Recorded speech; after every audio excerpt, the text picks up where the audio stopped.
Hey everyone, my name is Wes, and welcome back to another episode of Terror Talk where I discuss creepy clips online. I created this original horror music to add to the video, and I hope you enjoy it. Be sure to leave your own comments, and when you're done watching, check the description if you'd like to listen to my music without the commentary. Now let's get into it and have some fun. When I was 12 years old, my mom had just started trusting me enough to leave me home alone, so this had to be when I was 12. We live in a peaceful and ordinarily safe little town. Quiet streets, spacious yards, friendly neighbors, and a charming little village with a bunch of shops and restaurants. It really is not a place where you need to look over your shoulder at night if you're walking alone or anything like that. It just feels safe, which is part of the reason my parents trusted me home alone at such a young age. Did you ever live in a place like that? Let me know in the comments below. For me, I've always lived in safe neighborhoods, but the thing with that is that I haven't really lived in like a whole town like that. I've lived in more of suburb areas outside of a city type deal, but nothing like a whole town where the whole town feels safe. I feel like that's kind of rare. But let me know in the comments below if you have any scary stories related to small town type settings where everything feels safe and you think nothing will ever go wrong and then something does.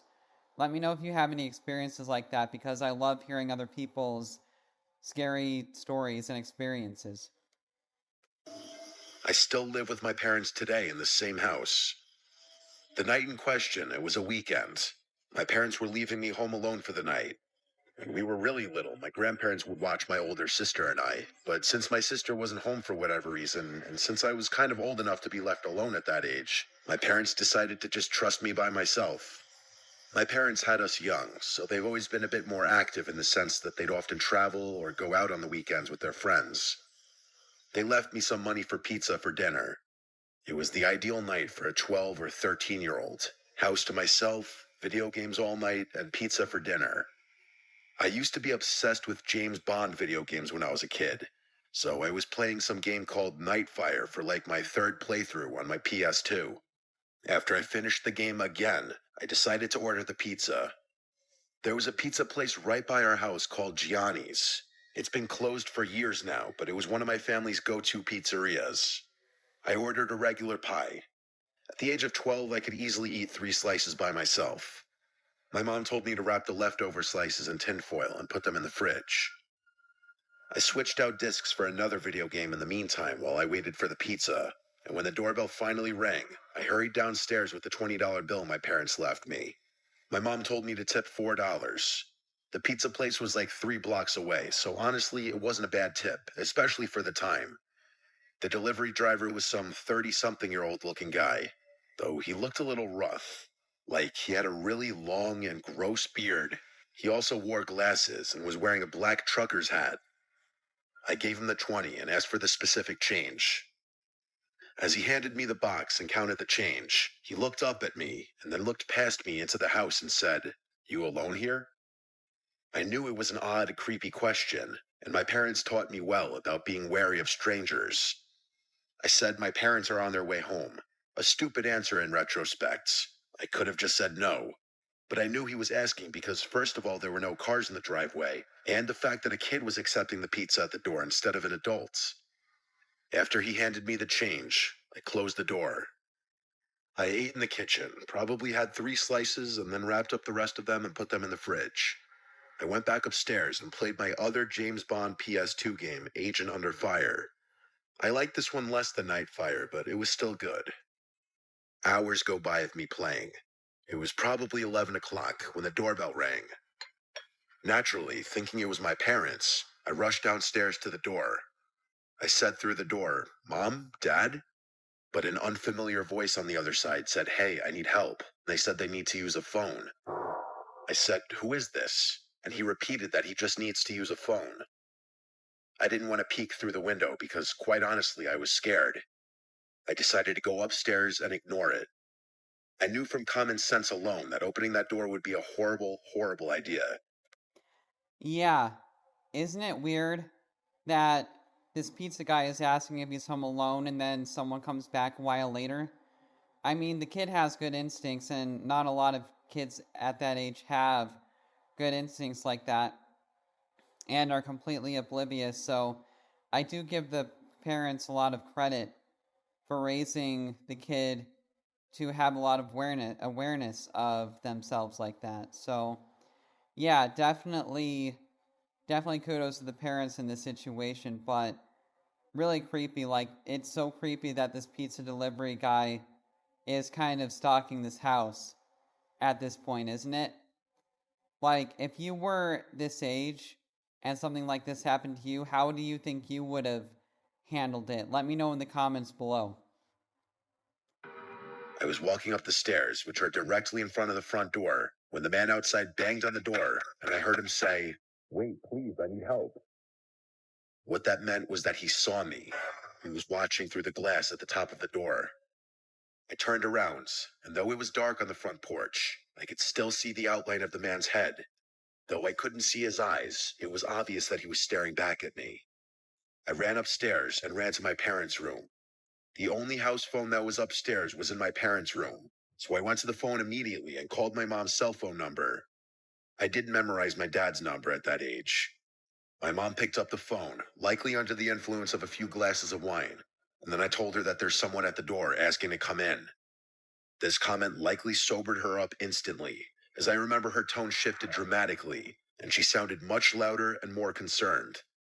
She asked me a few questions. Firstly, if I had answered the man or at all made him aware that I was home, and I told the truth and said yes. I asked who it was. My mom's tone grew more and more concerned. She asked me if for any reason someone knew I was there by myself. Wouldn't that be terrifying for a parent to know that your kid is home alone and someone is trying to get into the house? Like, wouldn't that be terrifying? And I'm not a parent. I honestly don't plan on having any kids anytime in the near future, maybe ever.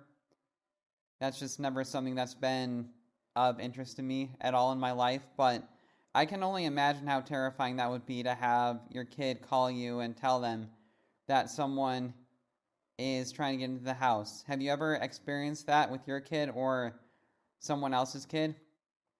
Let me know. But yeah, that would be absolutely terrifying. And I immediately thought of the pizza guy. I told her that the pizza guy asked if I were here alone, and around this time, the doorbell rang 2 more times. I told my mom in a panic, expressing that the guy would not leave. My mom told me to stay put in their room and keep the bedroom door locked. She said they were calling the police. My mom kept me on the line with her on her phone while they called the police using my dad's phone. They had to leave the restaurant they were in to go outside to better be able to communicate. It was a summer night. The windows were all cracked open to let some air into the house. And through my parents' window, I heard the gate on one side of the house leading to the backyard opening.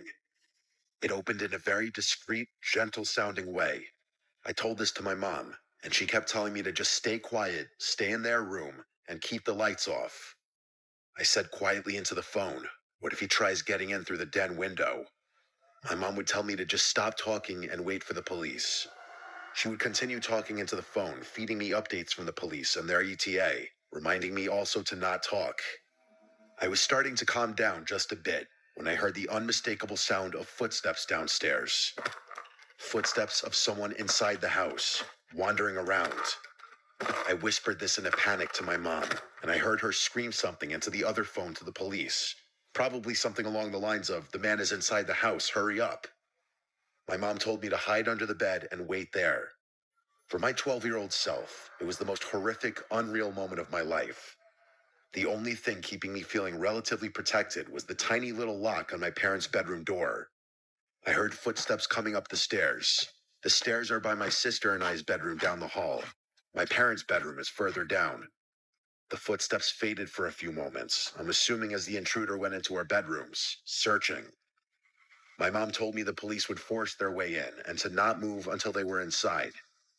I heard the footsteps in the hallway coming down this way until they got to the bedroom door, and then they tried pressing down the doorknob, only to find it locked. They tried a few times, as if that would somehow magically unlock the door. Then there was a light knocking on the door. but the person on the other side didn't speak a word. They tried the doorknob one more time before I heard the footsteps walk back down the hallway, then down the stairs, and they faded away deeper into the house. I did my best not to burst out into tears the entire time. I didn't even whisper anything into the phone because I was too scared to make the slightest sound.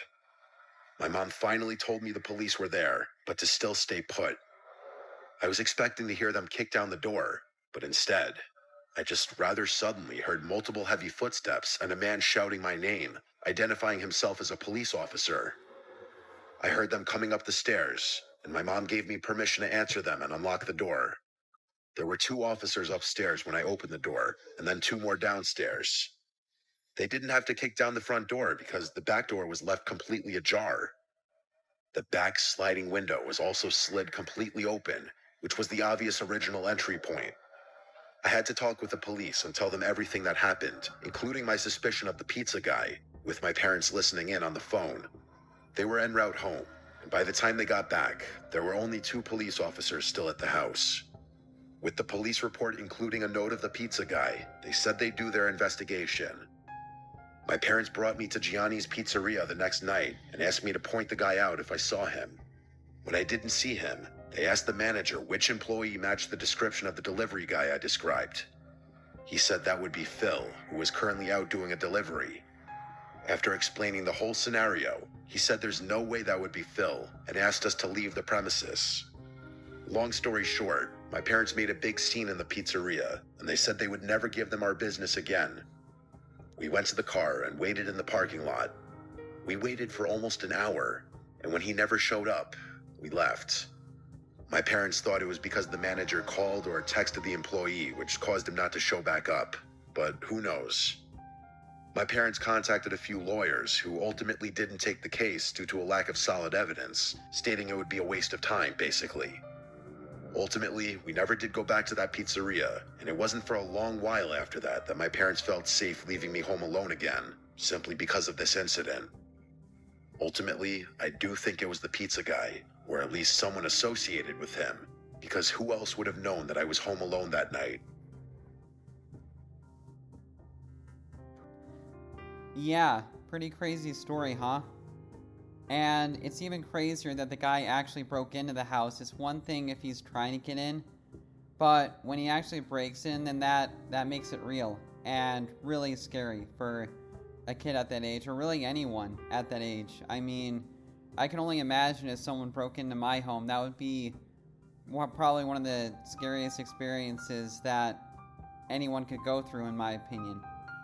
Because I always say in these videos, there's nothing more scary than an intruder, and I think that it's really angering that the person at the pizzeria who worked there refused to take the parent side of the story that their employee could ever do anything like that, and I hope the person was fired for sure, because who knows, like, if they allowed them to keep working there or not, because honestly, what a piece of shit, huh?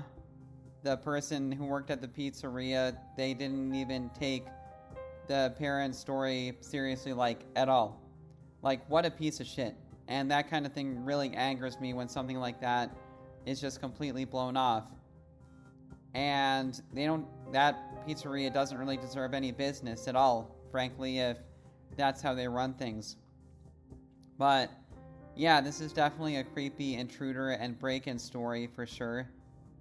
And it can leave someone scarred for the rest of your life, honestly, because it really is a terrifying thing when someone breaks into your home. But I really enjoyed the story, and I hope you enjoyed the commentary and the music, and I will see you in the next video.